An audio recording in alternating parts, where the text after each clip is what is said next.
అందరికీ నమస్కారం అండి. మరి తూర్పుగోదావరి జిల్లాకి చిప్పర్ ఉంటుందండి తుని మండలం. నెక్స్ట్ వైజాగ్ అందుకని నన్ను చిప్పర్ పెట్టారు. నాకు ఎవరు డిస్టర్బెన్స్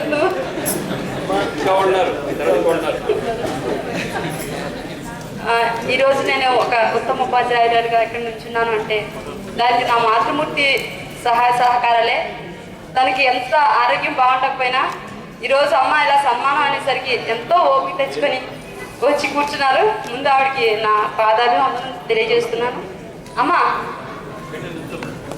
నెక్స్ట్ నా మొదటి మానిటరింగ్ ఆఫీసర్ ఇక్కడ ఉన్నారండి.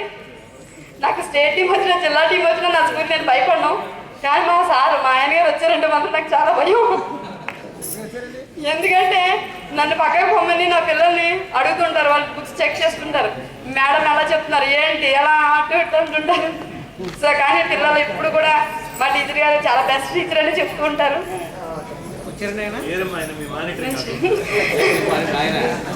ఆయన ఎప్పుడు కష్టపడి పని చేస్తుంటారు. ఆయనకి మొన్నే కలెక్టర్ గారు బెస్ట్ అవార్డు ఇచ్చారు. సో నన్ను కూడా కష్టపడి పని చేయమంటారు. అయితే నాకు స్ఫూర్తినిచ్చింది మాత్రం చిన్నప్పుడు ఒక వికలాంగులైన సట్ట మాస్టర్ అనేవారండి. ఆయన పేరు రత్నం గారు ఏదో నాకు తెలియదు. అలాంటి తెలుసు. దానికి 2 కాళ్ళు ఉండేవారు, చక్రాలు బట్టి వెళ్ళేవారు. ఆయన ట్యూషన్ చెప్పుకుని బ్రతికేవారు. మా ఇంట్లో చిన్న రూమ్ ఇస్తే మా నాన్నగారు అప్పుడు డబ్బులు కూడా ఇచ్చేవారు కదా, ఏదో రైస్ ఇచ్చేవారు అంతే. 4 పిల్లలు మాకు, ఒక అన్నయ్య 2 తమ్ముళ్ళు. అయితే మాస్టర్ అనేవారు, మీ మగపిల్లల కంటే మీ పాప బాగా చెప్తుందండి, 16 వరకు ఎక్కడ అప్ చెప్పమనేవారు. ఫస్ట్ అప్ చెప్తే అంటే ఒక ఇన్స్పిరేషన్ అనమాట. వీరస్వామి గారు మీ పాపని చదివించండి, బాగా చాలా తెలివైంది అనేవారు. ఆయన మీద మా అభిమానం నేను ఇప్పుడు మరో విధంగా చూపిస్తున్నాను, తర్వాత చెప్తానండి. అయితే ఒకటండి, నాకు సర్వేపల్లి రాధాకృష్ణ గారు ఒక మాట చెప్పారు. ఒక ఉపాధ్యాయుడికి 3 మంచి లక్షణాలు ఉండాలని చెప్పారు. అంటే ఉపాధ్యాయుడు అనేవాడు 3టిని తప్పనిసరిగా ప్రేమించాలి. ఒకటి, మన వృత్తిని ప్రేమించాలండి, మన వృత్తి పట్ల ఆసక్తి ఉండాలి. కానీ ఇప్పుడు టీచర్స్ చాలామంది పెద్ద పెద్ద పిహెచ్డీలు, పోస్ట్ గ్రాడ్యుయేట్స్ అవి చేసి సివిల్స్కి ప్రిపేర్ అవుతూ ఏదో ఒక ఫైనాన్షియల్గా ఆర్థికంగా స్థిరపడాలనే ఉద్దేశంతో ఉపాధ్యాయ వృత్తిలోకి వస్తున్నారు. వాళ్ళ ఆలోచన దీని మీద కంటే ఎక్కువగా అటువైపు ఉంటుంది. అది చాలా తప్పండి.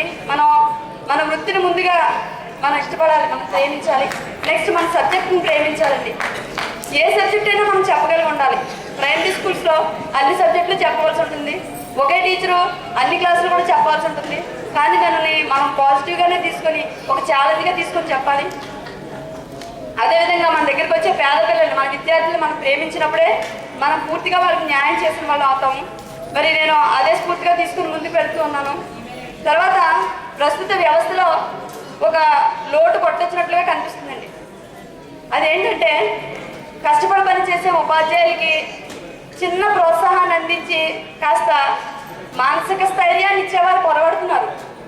అవార్డులు అనేవి అధికారులు అమ్ముకునేవి గాను, ఉపాధ్యాయులు కొనుక్కునే పరిస్థితికి రోజు వచ్చింది వ్యవస్థ. ఇది నిజం అండి. ఇది ఎందరో నమ్మాల్సి, ఒప్పుకోవాల్సిన నిజం. నేను ఒక రీసోర్స్ పర్సన్గా నేను అన్ని సబ్జెక్ట్స్లో కూడా ట్రైనింగ్స్ ఇస్తూ ఉంటాను మండలంలో టీచర్స్కి. అయితే మొన్న 16 ఇయర్స్ వచ్చిందని జిల్లా వాటికి పెట్టినప్పుడు వాళ్ళు ఏంటి మొన్న కదా 16 ఇయర్స్ అయింది, అప్పుడే అంత తొందరేంటి మేడం గారు అని అడిగారు. అప్పుడు నేను ఒకటే చెప్పాను, మాస్టారు మరి నేను రీసోర్స్ పర్సన్గా మీ అందరూ కూడా మీ అందరి మన్ననలో తీసుకున్నాను. అలాగే అన్ని శక్తి సామర్థ్యాలు ఉన్న నాకు అవార్డు తీసుకోవడానికి అర్హత లేదా? శక్తి సామర్థ్యాలు ఉన్నప్పుడు బహుమతి గెలవాలనుకోవడం తప్ప అని. కానీ నాకు అవార్డు రాలేదనుకోండి, అది వేరే విషయం. వెంటనే ఎంఈఓ గారు నా దగ్గరికి వచ్చి ఆ మరుసటి రోజు, మేడం గారు మీకు అవార్డు ఇవ్వలేనందుకు నేను బాధపడుతున్నాను, కానీ పడాల చారిటబుల్ ట్రస్ట్ వాళ్ళు ఒక అప్లికేషన్ పంపించారు, మీ పేరు ప్రపోజ్ చేశాను అని చెప్పారు. అలాగే నాకు నా స్కూల్కి మన ఏఎంఓ యేసుదాస్ గారు అలాగే రాజ్ కుమార్ గారు వచ్చి 3 hours ఉన్నారని, నేను 2nd, 3rd, 5th క్లాసెస్ చెప్తుంటాను. సో చాలా చక్కగా నేను నా ప్రొఫైల్ కానీ నేను చేసే యాక్టివిటీస్ అన్ని ఎంతో ఓపికగా విన్నారు. అలాగే నేను అంటే స్కూల్లో పిల్లలకి పాఠాలు చెప్పడం మన ధర్మం, వాళ్ళని అభివృద్ధి చేయడం. కానీ సొసైటీలో కూడా కొంతైనా మనకి సామాజిక స్పృహ కూడా కలిగి ఉండాలనే ఉద్దేశంతో నేను సామాజిక సేవ చేస్తూ ఉంటాను. నేను ఒక 5వ మహిళా సంఘాన్ని ఒకటి స్థాపించి అందులో మహిళల సమస్యలు పరిష్కారం చేయడం, అలాగే వికలాంగ సంస్థకి ఎప్పుడు నా చేయి తీసుకుంటాను. అలాగే భగవంతుడు నాకు ఒక పాప బాబును ఇచ్చాడు. కానీ నేను మరో 2 వికలాంగ పిల్లల్ని పెంచుకుంటున్నాను. వాళ్ళు ఇప్పుడు 9th క్లాస్కి వచ్చారండి. నెక్స్ట్ 10th క్లాస్ వస్తారు. నా కడుపున పుట్టిన బిడ్డల గురించి నేను ఆందోళన చెందాను, కానీ వాళ్ళని ఎలా చదివిస్తానని వాడికి అస్సలు కనిపించదు, వీడికైతే అసలు వినిపించదు. కానీ బ్లైండ్ విద్యార్థి మాత్రం అనర్గళంగా పద్యాలు రైమ్స్ పాడతాడు. అలాగే చెవిటి అబ్బాయి ఉన్నాడంటే వాడు మన ఎమ్మెల్యే గారిని చూసి ఆయన బొమ్మ వేసి ఇచ్చాడు. సో ఇంకా వెంటనే నన్ను పిలిచి, అమ్మ నువ్వు చేస్తున్న సేవ చాలా గొప్పది అని మెచ్చుకున్నారు. ఎవరో మెచ్చుకుంటారని కాదు, కానీ భగవంతుడు మనకి ఎప్పుడు ఆ ఓపిక, ఆ సహనం ఇవ్వాలి.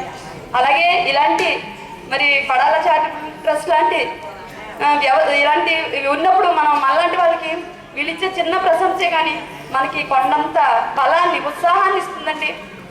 మరి ఇలాంటి వ్యవస్థకి నా వంతుగా ఏమైనా ఏ చిన్న సహకారాలు అవసరమైనా చెప్పండి, నేను ఎల్లప్పుడూ కూడా నా సహకారాలు ఎప్పుడూ అందిస్తాను. అలాగే మరి ఈ మన సూర్యప్రకాష్ గారు ఎవరైతే ఉన్నారో వారు ఇంకా ఎన్నో మంచి మంచి కార్యక్రమాలు చేయాలని కోరుకుంటున్నాను. అలాగే నాకు స్ఫూర్తినిచ్చింది ఏంటంటే బుక్స్ చదవాలండి. మెయిన్ మన ఉపాధ్యాయులు మనం నేర్చుకుంటేనే ఎదుటి వాళ్ళకి చెప్పగలుగుతాము. అలాగే మనం ఈ సాహిత్యం మంచి మాస్టర్ బుక్స్ నేను వీరభద్ర గారి అన్నీ చదివాను. అలాగే గిజుబాయ్ సాహిత్యం ఇవన్నీ కూడా నేను కాంప్లెక్స్ మీటింగ్లో చెప్తూ ఉంటాను. ప్రతి కాంప్లెక్స్ మీటింగ్కి ఒక పుస్తకం గురించి. మరి చుక్కా రామయ్య గారు ఒక మాట అన్నారండి, విద్యార్థి క్లాస్ రూమ్కి వెళ్ళేటప్పుడు డల్గా వెళ్ళకూడదు, ఏదో ఒక సినిమాకి వెళ్తున్నట్టు, ఒక ఫంక్షన్కి వెళ్తున్నట్టు హుషారుగా వెళ్ళాలి అనే విధంగా అలాగే మనం వెళ్ళాలి. అలాగే నా పిల్లలకి యోగా నేర్పించాలనే ఉద్దేశం కలిగింది నాకు. సో నేను ఉదయాన్నే 4 గంటలు లేసి నేను యోగా నేర్చుకుంటున్నాను, నేను క్లాస్కి వెళ్తున్నాను. అలాగే లేటెస్ట్గా ఉండాలి, ఎప్పుడు కూడా గ్రేటెస్ట్ కాదండి. ఇంత చదువుకున్నాను గ్రేట్గా చెప్పుకోవడం కాదు, మనం లేటెస్ట్గా ఉండాలనే ఉద్దేశంతో నేను మళ్ళీ సాయంత్రం కంప్యూటర్ క్లాస్కి వెళ్ళి నేర్చుకుని ఆ టెక్నిక్స్ పిల్లలు నేర్పుతూ ఉంటాను. అలా ఎప్పటికప్పుడు మనం అప్డేట్గా ఉంటూ ఉండాలి.